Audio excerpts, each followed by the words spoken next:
안녕하세요. 정형외과 전문의 김용모입니다. 내 무릎을 지키는 선택. 오늘 제가 준비한 이야기는 전방 십자인대 재건수를 한다면 자가건과 타가건 중 어떤 것을 사용하는 게 좋은가입니다. 무릎 부상 중 가장 흔한 부상인 전방 십자인대 파열. 대부분의 수술은 환자들이 결정할 수 있는 선택의 범위가 매우 좁지만 전방 십자인대 재건술은 수술 시 사용하는 인대를 자신의 인대인 자가건을 선택할 것인지 타인에게서 공여받은 타가건을 사용할 것인지 결정하는 과정에서부터 수술 계획이 세워진다. 자가건은 조직 생착이 뛰어나다는 것은 장점이지만 공여 부위 통증이나 근력 약화가 발생할 수 있고 타가건은 수술 과정이 간단하다는 장점은 있지만 자가건보다 회복 속도가 느리다는 단점을 가지고 있는데 전방 십자인대 재건술을 앞두고 나에게 적합한 수술법은 무엇인지 자세히 알아보자. 제가 전방 십자인대 파열 환자들과 20년 이상 소통하는 과정에서 환자들이 이것만은 꼭 알았으면 좋겠다라고 생각했던 것들을 이야기할까 합니다. 전방 십자인대가 완전히 파열되면 수술적 치료가 필요할 수 있고 대개 인대 재건 수술을 통해 치료한다는 것은 인터넷을 검색하면 누구나 쉽게 확인할 수 있습니다. 하지만 전방 십자인대 손상과 치료는 고려해야 될 내용들이 워낙 많기 때문에 여러분이 생각하는 것처럼 그리 간단하고 쉽지 않습니다. 저는 오늘 그중에서 전방 십자인대가 파열되었다면 수술이 꼭 필요한지, 수술을 한다면 어떤 이식물을 사용할 것인지, 인대 재건 방법에는 어떤 것들이 있고 좋은 결과를 얻기 위해 고려해야 할 것들에는 무엇이 있는지에 대해 말씀드리고자 합니다. 인대란 뼈와 뼈 사이를 연결하는 힘줄과 유사한 아주 단단하면서도 유연성이 있는 특수한 구조물입니다. 무릎에는 서로 다른 역할을 하는 여러 개의 인대가 들어있는데요. 그중 전방 십자인대는 관절 안에 들어있는 두 번째로 큰 인대입니다. 인대의 위치는 모든 사람마다 동일하지만 그 형태나 두께에서는 개인적 차이가 조금씩 있습니다. 이 인대는 무릎 관절 안에서 허벅지뼈와 정강이뼈를 연결하면서 무릎이 앞쪽으로 비정상적으로 심하게 움직이지 않도록 꽉 잡아주는 고정줄 같은 역할을 합니다. 쉽게 말씀드리자면 뛸 때나 방향을 확 바꿀 때 무릎이 앞으로 쭉 밀리면서 획 돌아가지 않게 하죠. 이런 역할을 하기 때문에 전방 십자인대는 강한 외력이 작동하는 경우가 아주 많습니다. 따라서 흔히 손상받는 인대 중 하나입니다. 그럼 전방 십자인대가 파열되는 상황에서는 어떤 일들이 생길까요? 운동 중에 다른 사람들과 부딪힐 때, 태클을 당할 때, 점프하고 착지하는 동작이나 무언가에 걸려 넘어질 때 순간 무릎이 확 꺾이면서 휘청하는 경험 한 번쯤은 있으실 텐데요. 불행하게도 어떤 분들은 이때 뚝 하는 무언가가 끊어지는 느낌을 받거나 또는 그 소리를 듣게 됩니다. 이때가 전방 십자인대나 내측 측부인대 또는 연골판 파열이 발생하는 순간일 수 있습니다.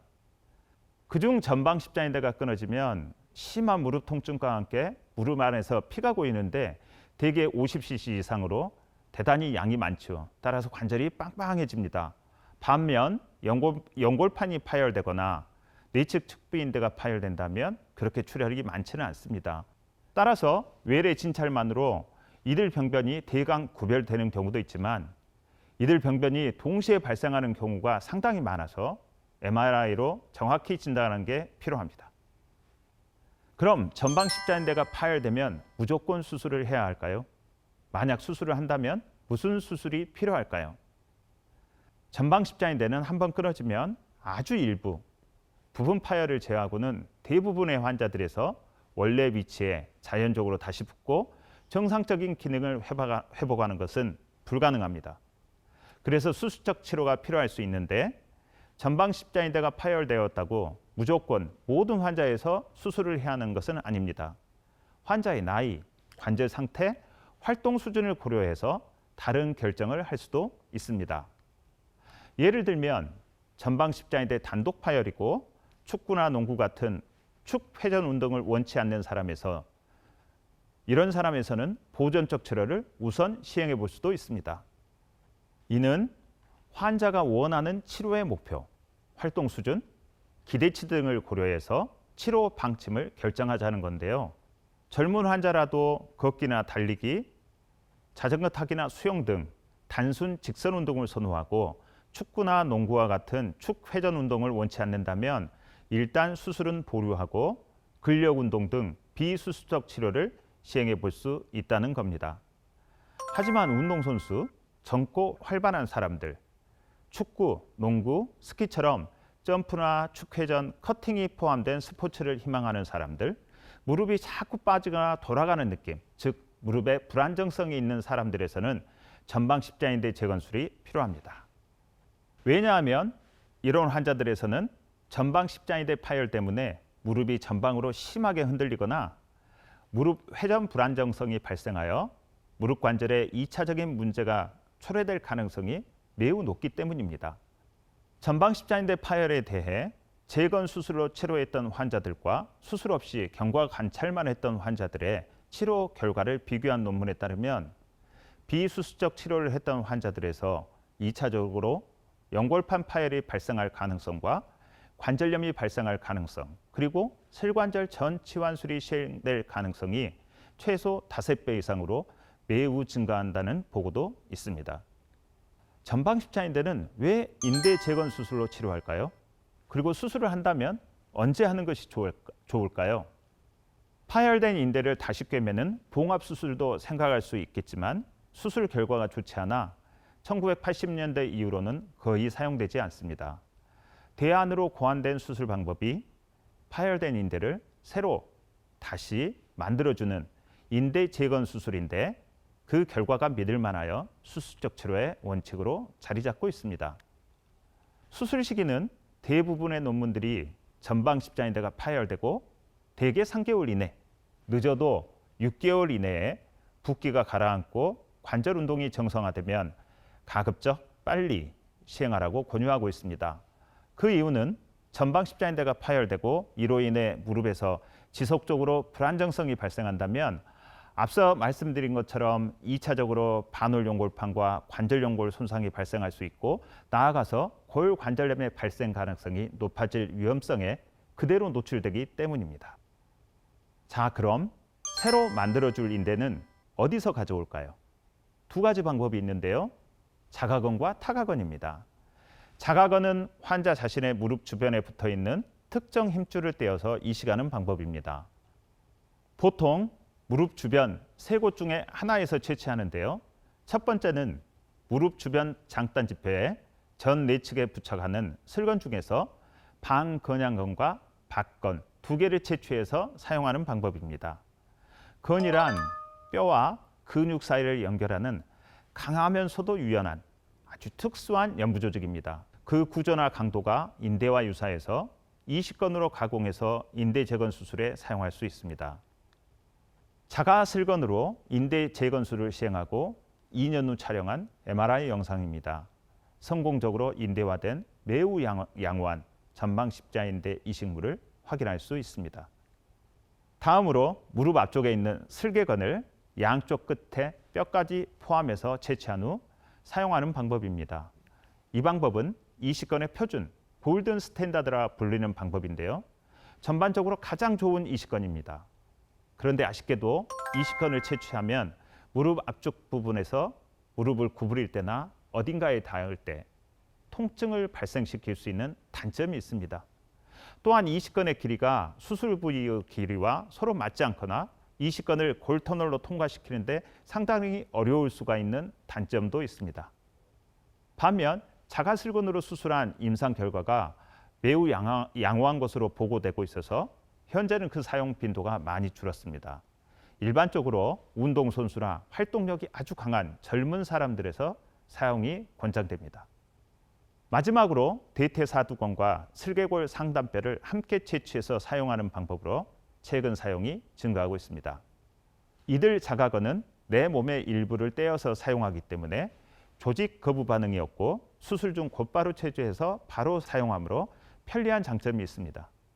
하지만 정상적인 자기 기능에 있는 힘줄을 떼어서 쓰기 때문에 근력이 떨어지거나 떼어낸 부위에 통증이 있을 수 있고, 타각건에 비해 이식건의 채취와 가공에 더 많은 시간이 필요하기 때문에 수술 시간이 길어지는 단점과 세균에 오염될 가능성이 증가하는 문제도 있습니다. 두 번째는 남의 힘줄을 쓰는 타각건의 사용입니다.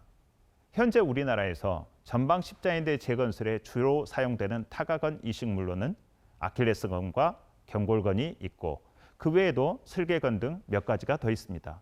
이들 이식건은 생전에 인체를 기증하신 분이 사망하면 곧바로 채취하고 냉동 보관하고 있다가 수술할 때 가져다 쓰는 방법입니다.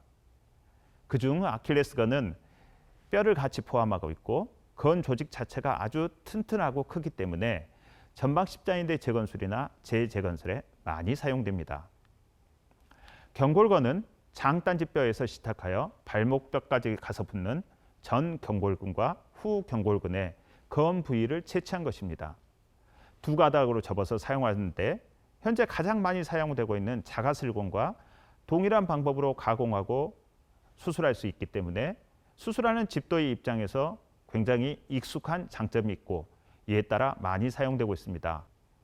타각건의 사용은 환자 본인의 힘줄을 채취하지 않기 때문에 수술 시간을 줄일 수 있고, 자가건보다 두꺼운 이식건을 사용할 수 있으며 공여부의 통증이나 근력 약화 등이 발생할 일이 없는 장점이 있습니다.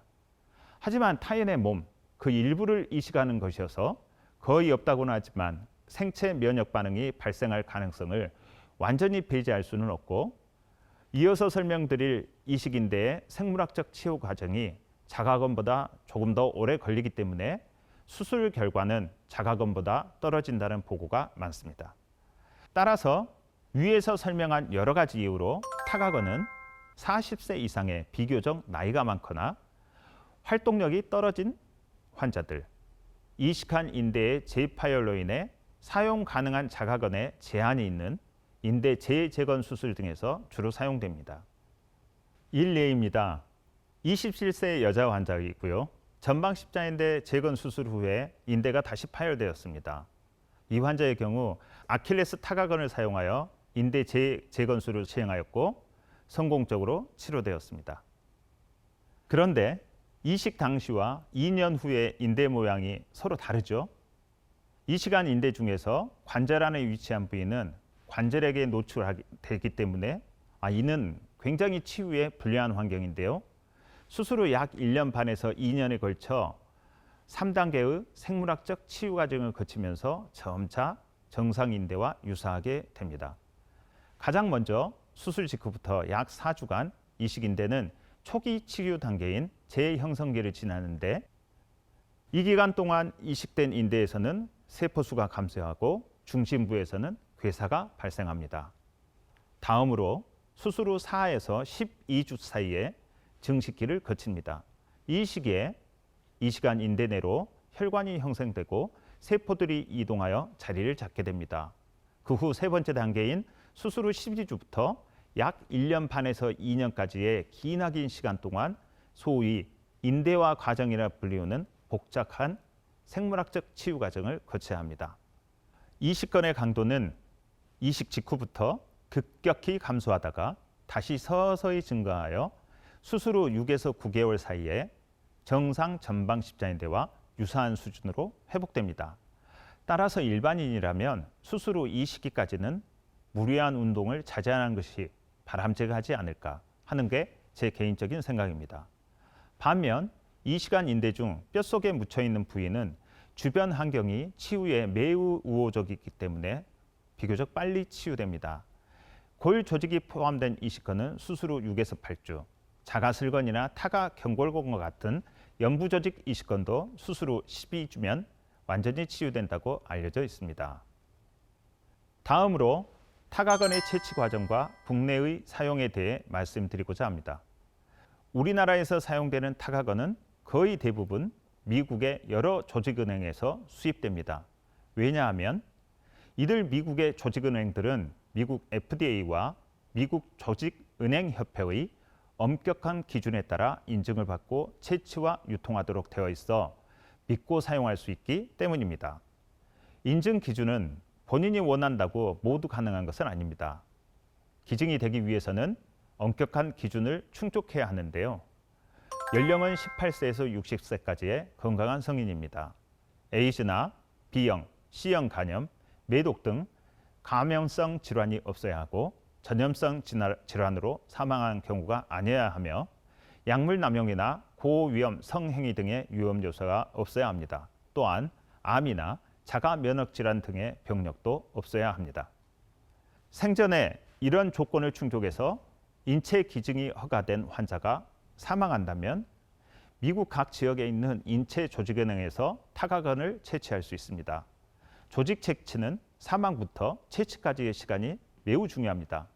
기증자가 사망 후 냉장 보관된 상태라면 사망 후 24시간 이내에, 실온에서 보관된 상태라면 사망 후 12시간 이내에 채취해야 합니다.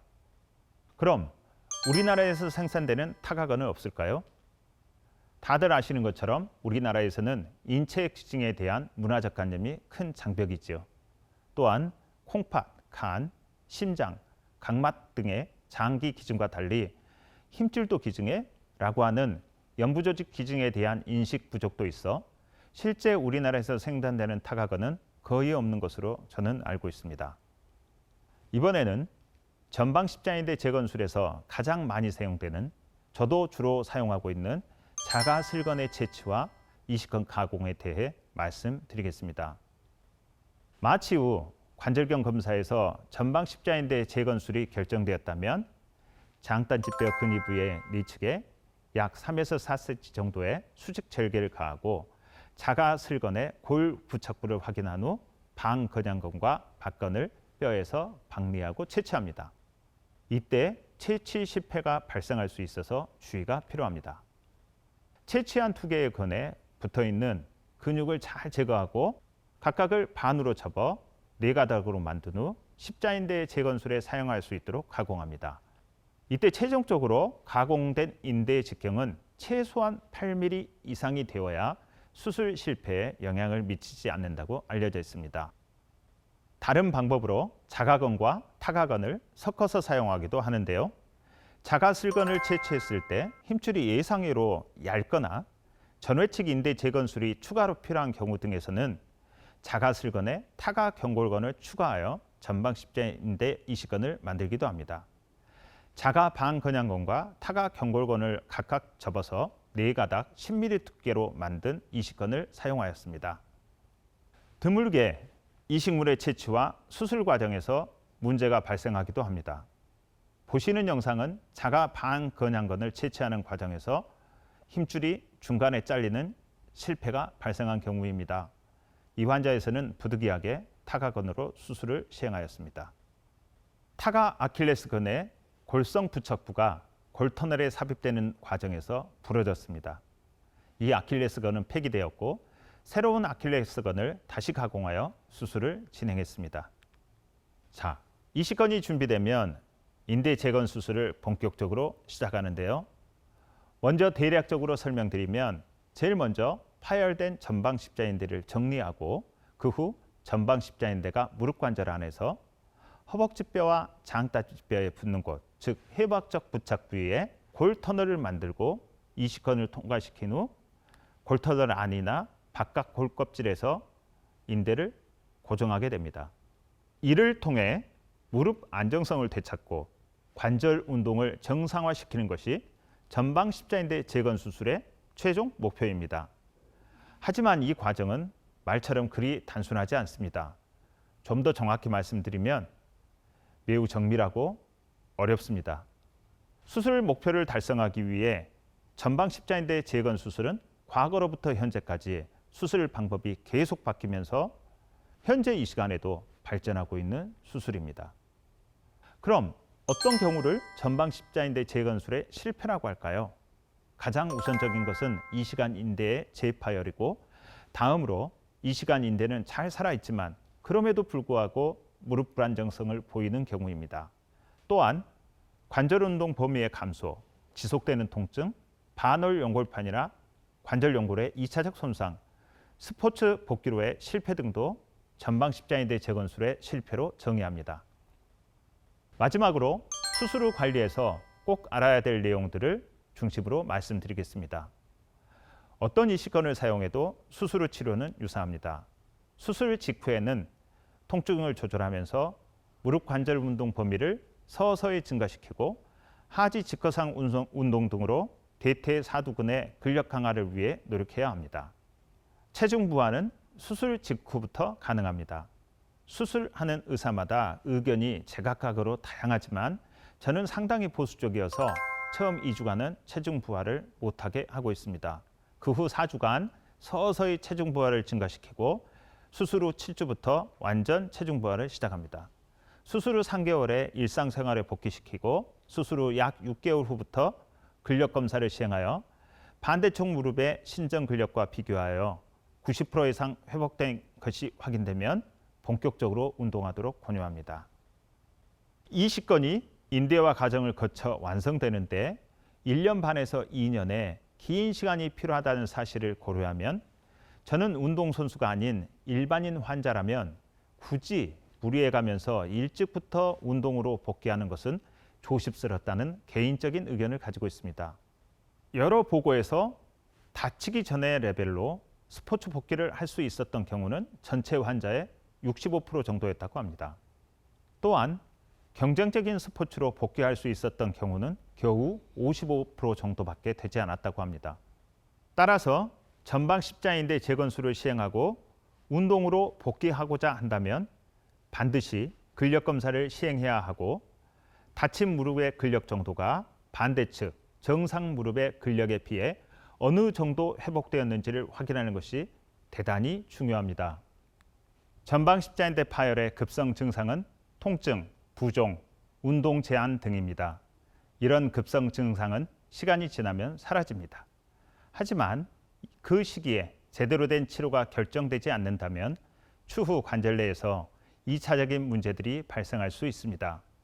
따라서 재건 수술에 대해 겁먹지 마시고 전문의와 상담하셔서 적절한 치료를 선택하시길 바랍니다.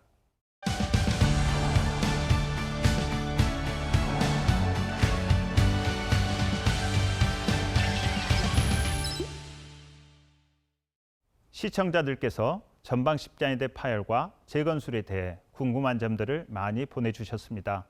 함께 확인해 볼까요? 중학교 3학년 아들이 축구 경기 중 전방 십자인대가 파열됐습니다. 전방 십자인대 재건술도 방법이 많다고 들었습니다. 어떻게 수술하는 것이 가장 좋은가요? 축구를 좋아한다는 것은 활발한 활동력을 가졌다는 것을 의미합니다. 축구는 축회전 운동이기 때문에 운동으로 복귀하기 위해서는 대부분 수술이 필요합니다. 또한 전방 십자인대 손상 당시 무릎에 가해지는 외력의 세기는 손상 당시 상황에 따라 매우 다양하기 때문에 동반 손상의 가능성을 항상 염두에 두어야 합니다. 정확한 것은 검사해 봐야 알겠지만 대개 12살 이상의 여자와 14살 이상의 남자라면 성장판이 거의 닫힌 상태일 것입니다. 따라서 이 아이의 경우에는 어른과 동일한 방법으로 인대 재건술이 시행될 수 있을 것으로 예상됩니다. 가급적 빨리 인대 재건술을 받는 것이 예후에도 좋습니다. 저의 개인적 견해로는 가급적 자가건을 사용하는 것을 추천합니다. 전방 십자인대 재건술에서 자가건과 타가건 중 어떤 것이 재파열 위험이 더 높은가요? 현재까지 발표된 논문들을 종합하면 전체적으로 타가건을 사용했을 때의 재파열 위험성은 자가건을 사용했을 때보다 약간 더 높은 정도로 받아들여지고 있는 것 같습니다. 저의 개인적 견해에서도 가능하면 자가건을 사용할 것을 추천합니다. 타가건은 다른 사람의 인체에서 가져오는 건데 감염 위험에 대해 걱정하지 않아도 되나요? 우리나라에서 주로 사용하는 미국에서 수입된 타가건의 경우 기증자의 병력 등 의료 데이터가 생존 시부터 체계적으로 관리되고 있고 사후 이식물 채취 과정부터 수술에서 사용될 때까지 감염에 대한 관리가 엄격하기 때문에 실제 감염의 발생 위험은 자가건 사용 때보다 높지 않습니다. 따라서 어떤 이식건을 사용하는 것보다 그 환자에게 상황에 맞게 필요한 이식건을 선택하는 게 중요하다고 생각됩니다. 제가 오늘 말씀드린 자가건과 타가건의 선택에는 서로 장단점이 있습니다. 따라서 가장 중요한 것은 현재 환자 상태를 전체적으로 고려하여 그중 가장 적합한 이식건을 선택하는 것입니다. 이 부분은 전문의와 상의를 통해 결정하는 것이 가장 현명할 것 같습니다. 오늘 저의 이야기가 여러분이 건강하고 행복한 삶을 살아가는 데 도움이 되었길 바랍니다. 감사합니다.